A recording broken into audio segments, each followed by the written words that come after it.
Our next project is very simple. It's just you need some of these sketch pens, like we're creating a grass out of it, and for making the leaves of this grass we are going to make use of the oil pastels, and then we just have to spread them so that it will give a much clearer look with the help of the earbud. This painting is very easy and it's very less time consuming. It's best suitable for the kids between the age group of 10 to 12. You can definitely give it a try. Just go for this one without any thought. It's very simple and easy. Thank you for watching our videos. Let's come up to our next project. For this we are again making use of the clay that's white in color, and we are just spreading it with the help of our index finger, and see how we have created the petals of this flower, and then adding further details with the help of the marker. We are creating the leaves and the honeybee again with the help of the modeling clay. You can add more details with the help of the black marker, like we are creating the wings of this butterfly.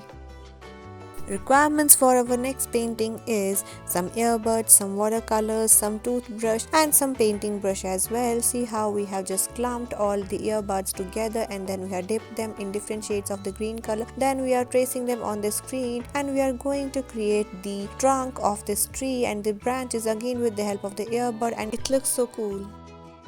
For this painting we may require some colorful sheets of the paper and the glue, and most importantly clay. We are going to make the snails in the background with the help of the clay, and we are adding further details with the help of the marker. This painting is very simple and very nice.